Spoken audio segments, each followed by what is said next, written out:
My fiancé said, "After we're married, you're getting a vasectomy. I'm not ruining my body with your kids." I said, "Interesting." Canceled the wedding while she was at work. She came home to the ring on the counter and a note. "Not ruining my life with your demands." She called me 50 times. I never answered. Hey viewers, before we move on to the video, please make sure to subscribe to the channel and hit the like button if you want to see more stories like this. And if you have your own story to share, send it to me. My contact info is in the description below. I'd love to feature it in an upcoming video. Thanks. I never thought I would be the guy writing one of these. You read these stories and think, how did he not see the red flags? How was he so blind? But that's the thing about a really good con artist. They don't show you the red flags until the trap has already snapped shut. I'm 32, a structural engineer. I make good money, I own my home, and I'm debt-free. But more than anything, I've always been clear about what I wanted. My dad passed away when I was 12, and I grew up with a massive hole in my life where a father figure should have been. Being a dad wasn't just a nice-to-have for me. It was the blueprint for my entire life. I wanted the messy breakfasts, the baseball games, the scraped knees, all of it. When I met Sarah, 29F, 3 years ago, I didn't hide this. On our third date, I told her, "Look, I'm dating to marry, and I'm marrying to have a family. If that's not you, let's not waste time." She didn't just agree. She sold me a dream. She actually teared up. She told me being a mother was her ultimate purpose. She talked about how she was tired of the shallow party scene and wanted to build a legacy. For 3 years, she played the role perfectly.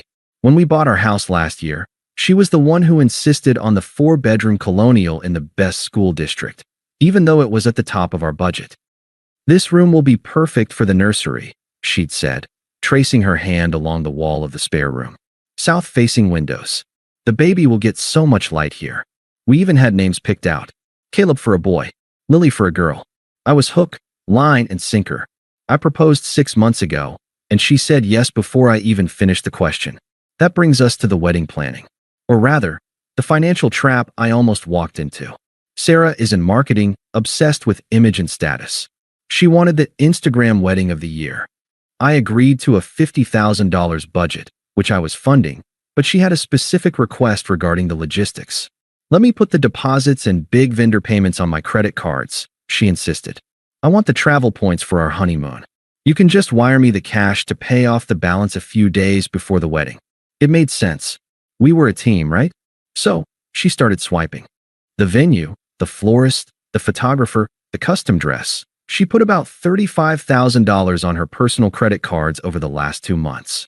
The plan was for me to transfer the funds to her account next Friday, just before the final vendor deadlines. But about 4 weeks ago, the atmosphere in the house shifted. Sarah started spending more time with her college friend, Vanessa. Vanessa is 35, twice divorced, and bitter. Her entire personality revolves around hating toxic men and drinking wine at noon. Suddenly, Sarah was coming home late. She stopped talking about the wedding. She stopped talking about the future. When I bring up kids, like pointing out a cute dad and son moment at the park, she wouldn't smile anymore. She'd roll her eyes and mutter things like, "Ugh," loud, or "God, look at that mom. She looks exhausted." I chalked it up to cold feet. I thought maybe she was just stressed about the planning. I tried to be supportive. I cooked dinner. I rubbed her feet. I told her it was all going to be worth it. I didn't realize that she wasn't stressed. She was just done pretending. It all came to a head last Tuesday. I had come home early to cook her favorite meal, trying to reconnect. She walked in, tossed her bag on the counter, and didn't even say hello. She just poured herself a massive glass of wine and sat at the island, staring at me with a look I'd never seen before. It wasn't love. It wasn't even annoyance. It was contempt. "We need to talk about the Caleb and Lily situation," she said, her voice flat. I smiled, turning down the heat on the stove. "What about them? You want to change the names?" "No," she said, taking a sip of wine. "I want to change the plan. I saw my OBGYN today." I froze. "Is everything okay? Are you sick?" She laughed, a cold, sharp sound. "No, I'm not sick. But I'm also not going to be an incubator. I picked up some paperwork for you. Consider it an early wedding gift." She slid a glossy pamphlet across the granite countertop. I picked it up. Vasectomy, a guide to recovery and care. Attached to it was a consultation appointment card. In my name. For next Thursday. I don't understand, I said, looking from the paper to her. It's simple, she said, checking her nails. I'm not ruining my body for your ego. I'm not getting stretch marks. I'm not losing my career momentum. And I'm certainly not spending my 30s changing diapers. If you want to marry me, you're getting snipped. Next week. I stared at her. The woman who had cried about her ultimate purpose 3 years ago was gone. In her place was a stranger who thought she had me trapped. You're joking, I whispered. I'm deadly serious, she smirked. And don't look at me like that. The invitations are out. The venue is booked. You love me, and you're not going to blow up your life over a hypothetical child. So deal with it. She picked up her wine glass and walked into the living room, turning on the TV as if she hadn't just nuked our entire relationship. She thought she held all the cards. She thought I was too weak, too in love, and too financially committed to walk away. She forgot one thing. The checks to pay off her credit cards were still in my bank account. I looked at the ring on the counter where she'd left it while washing her hands. I looked at the pamphlet. And then, I looked at the calendar. Interesting, I said to the empty kitchen. I didn't sleep that night. I planned. I didn't argue with her that night. I didn't scream. I didn't beg. When I walked into the bedroom, she was already asleep, sprawled out in the center of the bed like she owned the place. I grabbed a pillow and a blanket and went to the guest room. The room she had promised would be a nursery. Lying there in the dark, I didn't feel heartbreak. Not yet. I just felt a cold, hard clarity. It was like looking at a building with a cracked foundation. You don't try to patch it with duct tape. You condemn it. The next morning, Wednesday, I was up at 5 a.m. I showered, dressed for work, and made coffee. When Sarah stumbled into the kitchen at 7:30, I was already sipping from my mug, scrolling through my phone. Did you call the clinic to confirm? She asked, not even looking at me. She went straight for the fridge. I'm handling it, I said. My voice was steady. Good, she replied, pouring almond milk into her smoothie. Vanessa and I are going for drinks after work to celebrate. I knew you'd come around. You're a smart guy. She walked over, pecked me on the cheek. It felt like being kissed by a lizard, and grabbed her keys. Don't wait up. As soon as the front door clicked shut, I moved. I didn't go to work. I called in and took a personal day. Then, I initiated Project Demolition. Step 1 was the extraction. I didn't want a long, drawn-out move. I called a moving company I've used for job sites. I need a truck and 2 guys immediately. Cash job. They were there in 45 minutes. I packed only what was mine. My clothes, my books, my electronics, my grandmother's antique clock. I left the furniture we bought together. I left the TV. I left the espresso machine she loved. I wanted no ambiguity. I wasn't stealing our stuff. I was removing myself from the equation. While the movers were loading the truck, I sat at the kitchen table with my laptop and opened the master spreadsheet for the wedding. This was the moment. The moment she thought would never happen. I drafted a single email. I put all the vendors in the to field. Then, I did something nuclear. I added our parents, the bridal party, and every single guest in the BCC field. Subject: important update regarding the wedding of my name and Sarah. Dear friends, family, and vendors, it is with heavy hearts that I must announce the wedding scheduled for next month is officially canceled. Sarah and I have discovered we have fundamentally incompatible visions for the future. Specifically, Sarah has informed me that she does not want children and requires me to undergo permanent sterilization as a condition of our marriage. Since having a family has always been my non-negotiable dream, we cannot move forward. To the vendors, please consider this formal notice of cancellation. I understand deposits are non-refundable. To our guests, I apologize for the inconvenience and the disruption to your travel plans. Thank you for your support. Sincerely, my name. I hovered over the send button. My hand trembled, just once. I thought about the 3 years. The lies. The Caleb and Lily conversations. The sheer disrespect of her tossing that pamphlet at me like I was an employee. I clicked send. Next, I logged into my bank app. I saw the scheduled transfer for $35,000 set to go out to Sarah's account on Friday. Cancel transfer. Are you sure? The app asked. Yes. The money remained in my savings account, safe and warm. By 2 p.m., the house was empty of my presence. The movers had already left for the storage unit. I did a final sweep. I took the engagement ring, a 1.5 carat solitaire I'd spent months saving for, off the dresser where she kept it. But then I stopped. If I took the ring, she'd say I stole it. She'd try to sue me for it. No, I needed a symbol. I placed the ring on the center of the kitchen island, right next to that damn vasectomy pamphlet. I grabbed a Sharpie and wrote on the back of the pamphlet, "Not ruining my life with your demands. The wedding is canceled. The transfer is canceled. You're on your own." My name. I walked out the door, locked it, and slid my key through the mail slot. I got into my truck and drove to a hotel 3 towns over. I turned my phone on, do not disturb, but I kept the screen visible. At 5:15 p.m., the first text came through. It wasn't from Sarah. It was from her mom. "Mom, Sarah, what is going on? Is this a joke? Sarah is hysterical." Then, at 5:30 p.m., Sarah must have gotten home. My phone lit up. "Sarah, missed call. Sarah, missed call. Sarah, missed call." Then the text started rolling in. "Sarah, where are you? Sarah, why is the house empty? Sarah, you emailed everyone. Are you insane? Sarah, pick up the phone right now." I watched the notifications stack up like a high score in a video game. 10 calls, 20 calls, 30 calls. Then, the realization hit her. The money. "Sarah, wait." I checked my account. The transfer didn't go through. "You promised." "Sarah, I have $35,000 on my cards. The interest rates are insane. You can't do this." "Sarah, this is financial abuse. I'm calling the police." I took a sip of the bourbon I'd poured myself. Financial abuse? No.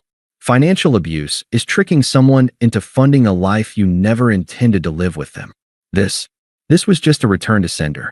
I didn't block her yet. I wanted to see the shift. I wanted to see the moment she realized that this safe, boring guy she thought she could bully had just demolished her world without raising his voice. At 8 p.m., the tone changed. "Sarah, baby, please. I'm sorry. I was just scared. I was stressed. We can talk about this. I didn't mean it about the surgery. Please come home. Sarah, I love you. Don't throw away 3 years over a fight. Sarah, Vanessa told me to be tough. It was her idea. She said if I was firm, you'd agree. I want kids. I do. Just come back." I laughed out loud in the empty hotel room. Blaming Vanessa. Classic. I typed one response. I didn't send it to Sarah. I sent it to the group chat that included her parents, and my mom. "I am safe. The decision is final.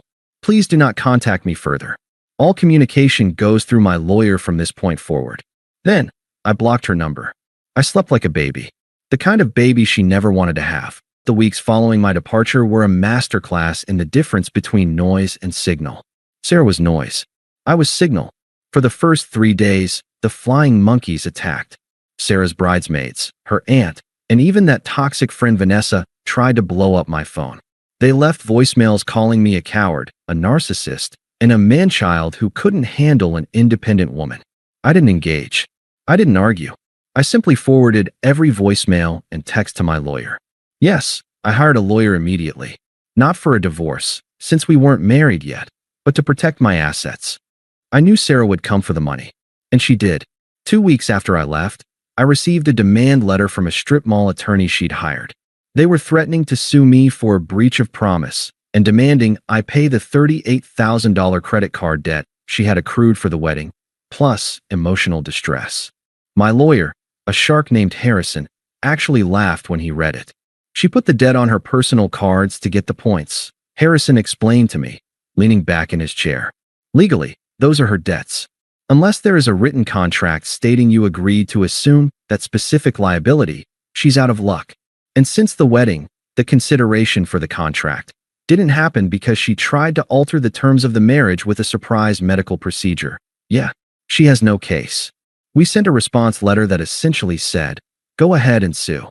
We will countersue for the return of the engagement ring and legal fees, and we will depose Vanessa regarding the conspiracy to coerce a medical procedure." They went silent. The social fallout was just as brutal for her. Because I had sent that email, the one explicitly stating she demanded sterilization, she couldn't spin the narrative. She couldn't play the "he left me at the altar" victim card without someone asking, "Yeah, but didn't you try to force him to get a vasectomy?" The Instagram wedding she wanted became the town's biggest cautionary tale. I heard through mutual friends that the financial reality hit her like a freight train. The venue refused to refund the $15,000 deposit. The florist, the caterer, the dressmaker, they all kept their cuts. Sarah was left with nearly $40,000 in high-interest debt and an entry-level marketing salary that couldn't cover the minimum payments. She lost the apartment within 2 months. I heard she had to move back in with her parents in the suburbs, the same parents she used to brag about outgrowing. As for me, I didn't celebrate her downfall. I didn't post about it. I just erased her. I sold the house we had lived in.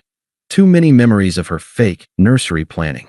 I took the profit, combined it with the money I didn't spend on her debt, and bought a fixer-upper on the other side of the city. I spent a year working on that house. I tore down walls. I built a deck. I healed. I started dating again. But this time, I listened to actions, not words. I met Emily about 14 months after the breakup. She was a pediatric nurse. On our second date, she told me, "My life is chaotic, I work long hours, and I want 4 kids and a golden retriever. If that scares you, run now." I didn't run. I proposed a year later. It had been almost 3 years since I walked out of that kitchen. I was at a high-end furniture store on a Saturday afternoon. Emily and I were looking for a crib. Not a theoretical crib for a future room. A real crib. Emily was 7 months pregnant with our son. I was testing the railing of a solid oak model when I heard a voice that made the hair on the back of my neck stand up. Not out of fear, but out of sheer, uncomfortable recognition. "So, you actually did it." I turned around. Standing in the aisle, clutching a throw pillow like a shield, was Sarah. She looked tired. That's the only word for it. The glossy, high-maintenance sheen she used to have was gone. Her hair was pulled back in a messy bun. Her roots were showing, and she was wearing a generic tracksuit. She looked 10 years older than the woman I had left. "Hello, Sarah," I said. My voice was calm. My pulse didn't even jump. She looked at me, then her eyes drifted to Emily, who was a few feet away looking at changing tables. Emily turned, her baby bump impossible to miss in her floral sundress. She smiled at Sarah, not knowing who she was, and gave a polite wave. Sarah's face twisted. It was a mix of jealousy and devastation. "You replaced me," she spat, her voice trembling. "You really just wanted a broodmare, didn't you? Someone to just give you what you wanted." I stepped between her and Emily, blocking her view. "I wanted a partner, Sarah. Someone honest. I'm still paying for it, you know?" She hissed, tears welling up in her eyes.